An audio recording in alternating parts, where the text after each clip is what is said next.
Teachers पढ़ाते हैं तो टीचर्स के पढ़ाने से जो उनको ट्यूशन फीस मिलती है वो उनके लिए कैसी इनकम है, डायरेक्ट इनकम हो गई। इंजीनियर्स हैं, आर्किटेक्टिंग का वर्क करते हैं, तो ये चलो देखने का वैसे होता है कि बिजनेस किस टाइप का है। जिस टाइप का बिजनेस होगा उसके जो मेन सोर्स ऑफ इनकम होंगी वो हमारी कैसी इनकम कहलाएंगी, डायरेक्ट इनकम कहलाएंगी। और इनडायरेक्ट इनकम कैसी होंगी, जो डायरेक्ट सोर्सेज नहीं है वो सारी इनकम हमारी क्या कहलाएंगी, इनडायरेक्ट इनकम कहलाएंगी।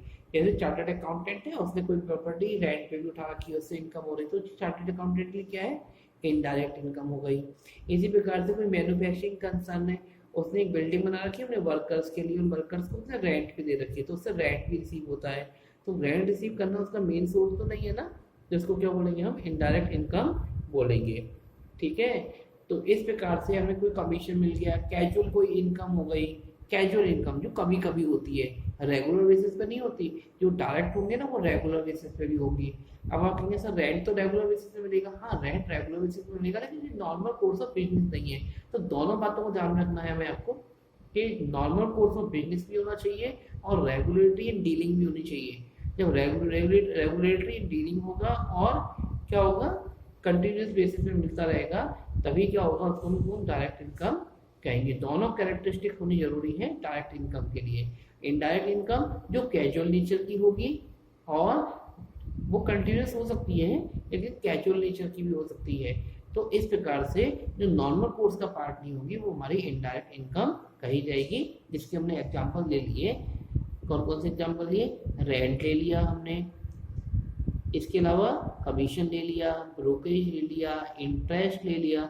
इसके अलावा कभी कभी कुछ प्रॉफिट भी हो जाता है, हमने किसी एसेट को सेल कर दिया तो हमें प्रॉफिट हो गया, तो ये हमारी अदर इनकम की कैटेगरी में आएंगी। लेकिन अदर कौन सी होंगी, इनडायरेक्ट होंगी।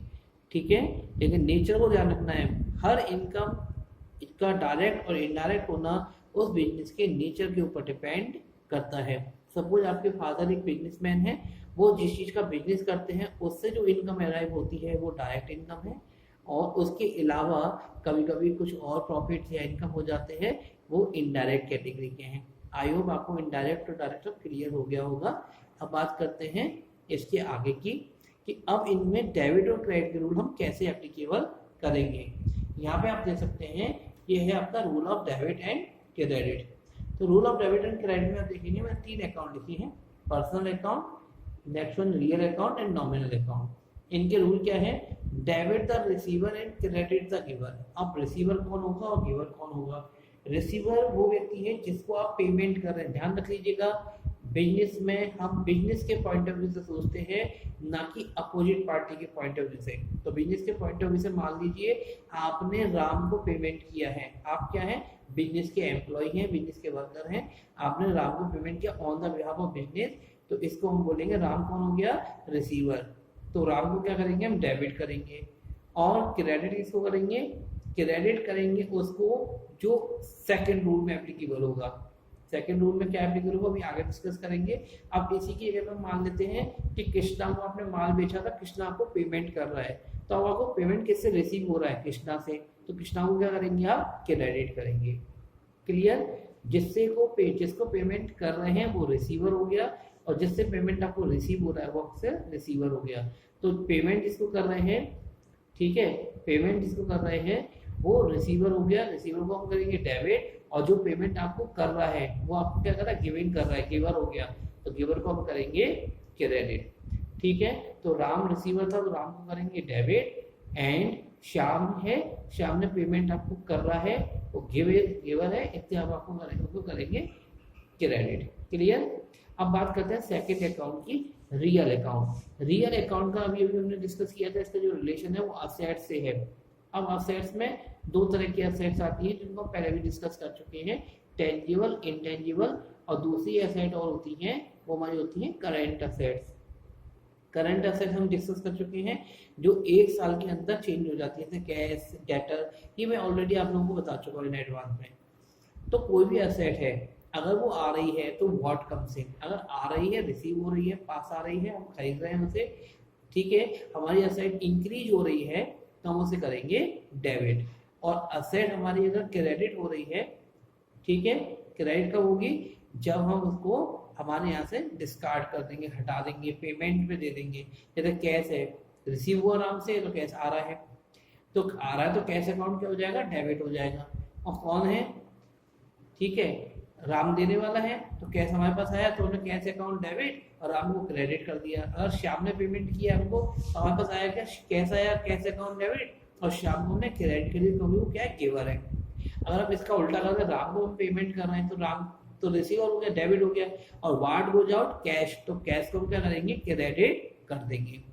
इस प्रकार से रियल अकाउंट के रूल बनते हैं। यदि असेट अगर इंक्रीज हो रही है तो हम करेंगे डेबिट, और असेट अगर डिक्रीज हो रही है तो हम करेंगे क्रेडिट।